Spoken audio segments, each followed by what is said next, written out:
Thank you so much for joining us, Seemant. Thanks, Deepak. Thanks for inviting me. So can you just brief us about what was the idea behind using parents in terms of reaching out to students for their education as a part of Meraki? Right.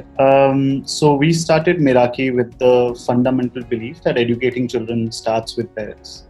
It really was sort of an unmet kind of a need if you look at the education system and the way it's been designed over the past 60 years or 70 years now of the system. And if you look at the role that has been assigned to parents has primarily been to leave the children at the doorsteps of the school, and then the school and the education system takes over, and they get the child ready for a successful career and eventually a life. And so if you specifically look at how low-income parents and government schools look at parents, it's primarily to just do that, which is that leave the child to the system for the child to have a better outcome eventually.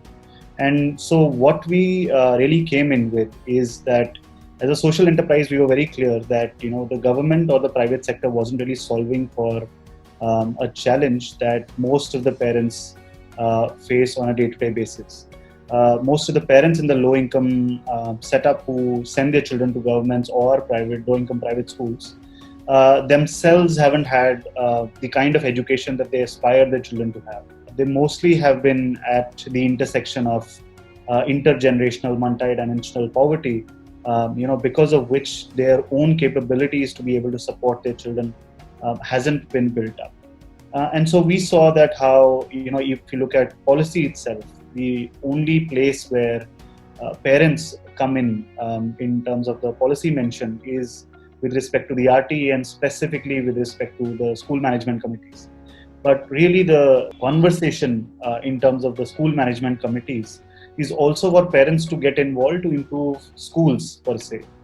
And we saw that there was a huge gap in the policy space where really there was nothing in terms of parents and how do we really work with parents so that they can improve their own home environment. How can they provide an environment of care, of learning at home itself? And we saw that private sector or the government sector wasn't really addressing that challenge, and that's why Meraki came in with the belief that we wanted to create those proof points to say that if you actually work with parents, help build their capabilities so that they are able to first provide a caring and nurturing environment at home, then automatically children eventually sort of will do well in schools. That's the fundamental belief with which we started Meraki. Now you touched upon the point of the capability of parents. Yeah. So around the same, there's an interesting fact that's been mentioned on your website, which says that 116 million parents are not equipped to support their children. Yeah. So what is Meraki Foundation doing to overturn this fact? Right. Like I mentioned, specifically with parents, the challenge is not just that they have to send their child to school, get them a great education, but they themselves haven't had the kind of experience educationally that they are trying to provide for their children. So specifically to this context, where we see our role and our fundamental belief is educating children starts with parents, and where we see our fundamental role is that how do we really build the capabilities of parents so that they are able to act really early at a young age of the child and then are able to help children achieve their innate potential. So for that, we really have two programs that we are working on. And these two programs can be summarized by, basically two lines. One is that first program, which is the Margdarshak program. So the Margdarshak program essentially is a 6-month behavioral change program that, parents, specifically from low-income communities, undertake with Meraki. How we access parents is we partner with governments to access Anganwadis as well as schools where parents sign up for the program. Within this 6 months, they undergo intervention of 8 workshop cycles. Has one workshop where we focus on one unique parent skill, be it managing behavior, managing stress. Post that workshop, each parent gets 7 activities or 7 experiences that they have to create at home, which lends itself into practicing of that skill that has been taught to the parents, but also builds cognitive language abilities of children.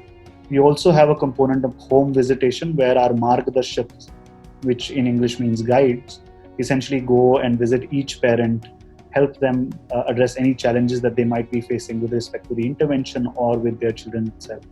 So each cycle is 21 days, and then 8 cycles over 6 months is how the program goes through. That's essentially how the Mardarshak program is run in a community-based format.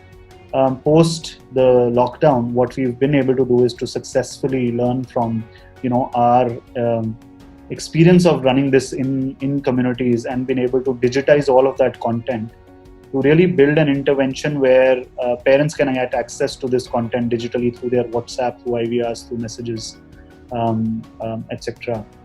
So how that works is that we've essentially arranged for 3 kinds of micro courses that parents can sign up for. One is how do they contribute to child's academic learning. Second is on parenting itself, which is how can they build structures at home that build structure and stability for the children, that helps them manage behavior of the child. And the third aspect is on building core life skills for children.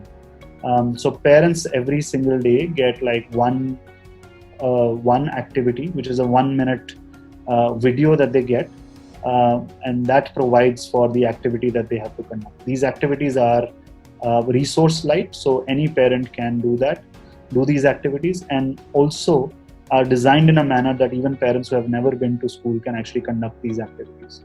So that's how the post-COVID digital intervention looks like. Second bit is the Carepreneur program, which is basically a champion at a community level, which is we are essentially enabling women entrepreneurs from across low-income communities right now within Delhi, taking them through an 8-month incubation program in partnership with UNDP, where primarily the inputs to these women entrepreneurs is around business aspects. So how do you really set up a center? How do you run the center and operationalize it? How do you get new customers? Second aspect is on the academic front. So we provide inputs to these women on, how do you really teach a child on both the pedagogical as well as the content side of things. And third is their sort of leadership abilities, which is the focus is on building entrepreneurial ability, building grit, building critical thinking. Those kinds of aspects is what we focus on as 3 important inputs. Within the program, what happens is that women essentially don't just get access to this technical knowledge, but also get access to a peer network of women entrepreneurs. Second is that there is a stipend that we offer to these women, so that initially it's easy for them, to take that leap and risk of sort of starting something on their own. Apart from that, we also, as I said, provide that toolkit where, in order for them to become successful entrepreneurs, we help them understand the business, the academic, as well as their own self, and sort of work on their leadership aspects as well. Like you mentioned, some of the aspects that are missing from a parent can affect a child in his or her learning outcomes that might be there. So what are some of these missing factors that you have seen in your journey? And how do you see this relationship being symbiotic, and how does it affect empowerment for both the parties, the parents and the children? Right. I think one of the things that we have learned over time is that the science of adversity is really clear. Children face a lot of roadblocks, be it coming from poverty, from violence at home, from neglect. Those kinds of roadblocks are the ones that sort of challenge children and are sort of roadblocks for children to achieve their innate potential, to achieve better educational as well as other outcomes. And really, when we talk about children at an early age specifically, they themselves cannot get rid of these roadblocks. So adults in that manner have a huge role to play. And the role of those adults is to help children navigate these roadblocks so that eventually children can achieve better outcomes. So in that light, what we've sort of experienced over the past few years in which we've worked is that parents essentially, apart from the health and well-being of the child, they are also responsible for setting up the structure and security at home. So by that, what I mean is, if you look at day-to-day structures, structures of learning, of even sort of food and the meals that children get, access to technology, access to entertainment, all of that structure essentially helps build stability in a child's life. Second, of course, is in terms of inputs. Parents also can contribute to child's learning, academic learning specifically, as a third aspect in which parents contribute. But given, as I said, within these communities, parents haven't had a great experience themselves, so they find themselves at a lack of confidence on how to contribute to academic learning. And that's another piece that needs to be worked on from external agencies, be it schools, community organizations, governments, etc. And then the fourth piece essentially is those core life skills that each of us as adults need are built when children are young, right? So these are skills such as managing work at home, at school, building relationships, balancing other interests that you might have.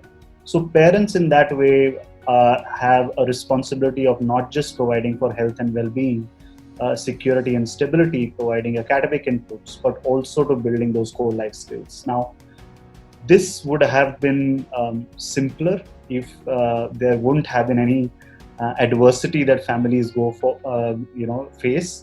But what we've seen is that in the face of this adversity, and especially because these parents haven't had an ideal childhood themselves, they find themselves at a struggle where how do they really provide for these kinds of credible inputs. So that becomes a big roadblock.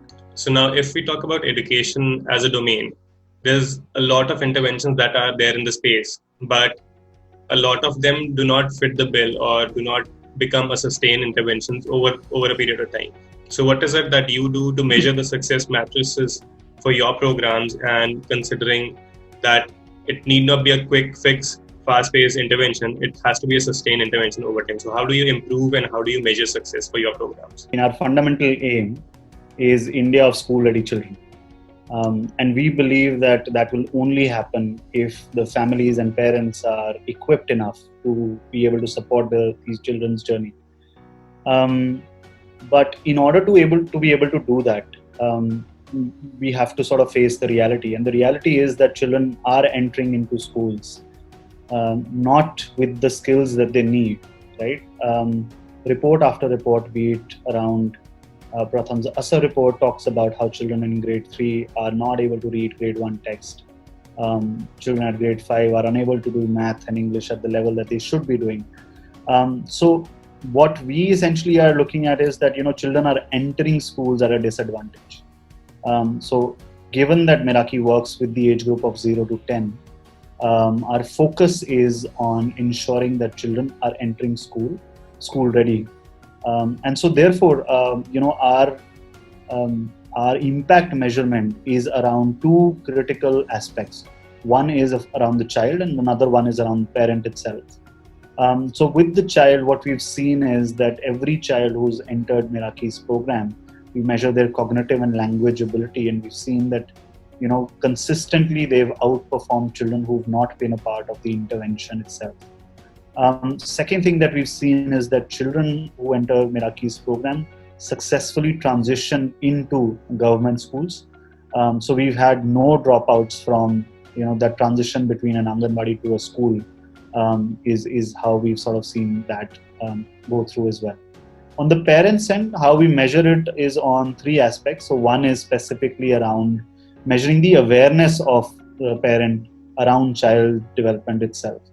Second is what are their awareness around what are the steps that they can do to aid child development, which could be around academic inputs, core life skills, etc. The third aspect is around parents' own self-confidence on whether they think that they can actually contribute to child's education. We've seen that there is a significant difference of about 50 percentage points between parents who are a part of Meraki's intervention versus not, in their ability and their confidence to be able to contribute to the child's education. These are some of the ways in which we measure both the child and the parent outcomes. I think in terms of sustainability, since you sort of touched upon that, the larger idea for us for Meraki and the reason why we started was, we see that this gap essentially in terms of being able to support parents in the longer term is a gap that the government should be able to fill, or the government has the capacity to be able to fill. Given that we already have a system within the Anganwadi space as well as school space where there are avenues like Mahila Mandals, like SMCs, where the parents' ability can be built, where the parents' support structures can be built so that they're able to, build a better environment at home. We believe that eventual sustainability of the program is when the government, picks up a program like this and sort of runs with it. So that brings us to the close of the conversation. Thank you so much for joining us, Seemant. It's been wonderful talking to you. Thank you.